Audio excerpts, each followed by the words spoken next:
اعوذ باللہ من الشیطان الرجیم بسم اللہ الرحمن الرحیم رب اشرح لی صدری ویسر لی امری واحلل عقدۃ من لسانی یفقہوا قولی۔ حسن بصری رحمۃ اللہ علیہ فرماتے ہیں، مسلمانوں کو عید کے دن ہتھیار اٹھانے سے روک دیا گیا، ہاں اگر دشمن کا خطرہ ہو تو اجازت ہے۔ سعید بن جبیر رحمۃ اللہ علیہ سے روایت ہے، انہوں نے کہا میں حضرت بن عمر رضی اللہ تعالیٰ عنہ کے ہمراہ تھا جب ان کے پاؤں کے تلوے میں نیزے کی نوک چبھ گئی اور ان کا پاؤں رکاب سے چمٹ گیا، چنانچہ میں نیچے اترا اور اسے پاؤں سے نکالا۔ یہ واقعہ مینا میں ہوا۔ حجاج بن یوسف کو جب اس کی اطلاع ملی تو آپ کی عیادت کے لیے آیا اور کہنے لگا، کاش ہمیں معلوم ہو جائے کہ کس نے آپ کو یہ تکلیف پہنچائی۔ حضرت ابن عمر رضی اللہ تعالیٰ عنہ نے جواب دیا، تو نے خود ہی مجھے یہ تکلیف پہنچائی ہے۔ اس نے کہا، ایسا کیوں کر ہو سکتا ہے؟ حضرت ابن عمر رضی اللہ تعالیٰ عنہ نے جواب دیا کہ تو نے ہی اس دن ہتھیار اٹھائے جس دن ہتھیار نہیں اٹھائے جاتے، اور تو نے ہی حرم میں ہتھیار داخل کیے حالانکہ حرم میں ہتھیار نہیں لائے جاتے۔ حضرت سعید بن عمر سے روایت ہے، انہوں نے کہا، حجاج حضرت ابن عمر رضی اللہ تعالیٰ عنہ کی خدمت میں حاضر ہوا، اس وقت میں بھی آپ کے پاس تھا۔ اس نے آپ کا حال پوچھا تو آپ نے فرمایا ٹھیک ہوں۔ اس نے پوچھا، آپ کو یہ تکلیف کس نے پہنچائی؟ آپ نے جواب دیا، مجھے اس شخص نے تکلیف پہنچائی ہے جس نے ایسے دن میں ہتھیار اٹھانے کی اجازت دی جس دن ہتھیار اٹھانا جائز نہ تھا۔ انہوں نے اس سے حجاج کو مراد لیا۔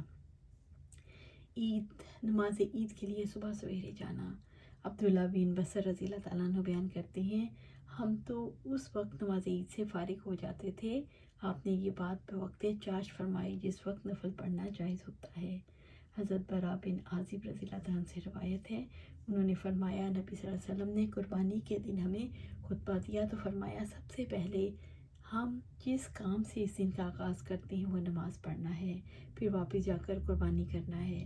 جس نے ایسا کیا اس نے ہماری سنت کو پا لیا، اور جس نے نماز سے پہلے قربانی ذبح کر دی تو گوشت ہے جو اس نے اپنے گھر والوں کے لیے جلدی تیار کر لیا، قربانی نہیں۔ میرے ماموں حضرت ابو برتا بن نیار کھڑے ہوئے اور کہا، اللہ کے رسول، میں نے اپنی قربانی کو قبل از نماز ذبح کر دیا ہے اور میرے پاس بکری کا 1 سالہ بچہ ہے جو 2 دانتے سے بھی بہتر ہے۔ آپ نے فرمایا، اسے پہلے کی جگہ پر کر دے، یا فرمایا اس کی جگہ ذبح کر دے، لیکن تیرے بعد کسی دوسرے کے لیے ایسا کرنا جائز نہیں۔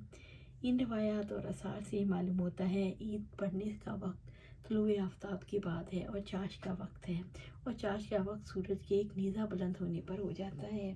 اس میں بلا وجہ تاخیر درست نہیں۔ صحابہ کرام رضی اللہ تعالیٰ عنہ اس تاخیر کا انکار کرتے تھے۔ عید الاضحیٰ کے دن چونکہ قربانی کرنی ہوتی ہے، اس لیے اسے کچھ وقت پہلے پڑھنے میں چندہ حرج نہیں۔ ایام تشریق میں عمل کی فضیلت۔ ابن عباس رضی اللہ تعالیٰ عنہ بیان کرتے ہیں، ارشاد باری تعالیٰ ہے، معلوم دنوں میں اللہ تعالیٰ کو خوب یاد کریں۔ میں ایام معلومات سے مراد ذوالحجہ کے 10 دن ہیں اور ایام معدودات سے مراد ایام تشریق ہیں۔ ابن عمر حضرت ابو ہریرہ رضی اللہ تعالیٰ ابن عمر اور حضرت ابو ہریرہ رضی اللہ تعالیٰ عنہم ان 10 دنوں میں بازار جاتے تو تکبیرات کہتے، لوگ بھی ان کی تکبیرات کے ساتھ اللہ اکبر کہتے، اور محمد بن علی نفلی نمازوں کے بعد بھی تکبیرات کہتے۔ حضرت ابن عباس رضی اللہ تعالیٰ عنہ سے روایت ہے، وہ نبی صلی اللہ علیہ وسلم سے بیان کرتے ہیں کہ آپ نے فرمایا، جو عمل ان 10 دنوں میں کیا جائے اس کے مقابلے میں دوسرے دنوں کا کوئی عمل افضل نہیں۔ لوگوں نے عرض کیا، کیا جہاد بھی اس کے برابر نہیں؟ آپ نے فرمایا، جہاد بھی ان کے برابر نہیں سوائے اس شخص کے جس نے اپنی جان اور مال کو خطرے میں ڈالا اور کوئی چیز واپس لے کر نہ لوٹا۔ ایام مینا اور عرفات کی طرف جاتے وقت تکبیر کہنا۔ عمر رضی اللہ تعالیٰ عنہ مینا کے دنوں میں خیمے ہی میں تکبیر کہتے تھے، جسے اہل مسجد سنتے اور وہ بھی تکبیر کہتے، اہل سوق یعنی بازار والے بھی اللہ اکبر کہتے، یہاں تک مینا کی فضا اللہ اکبر کی صدا سے گونج اٹھتی۔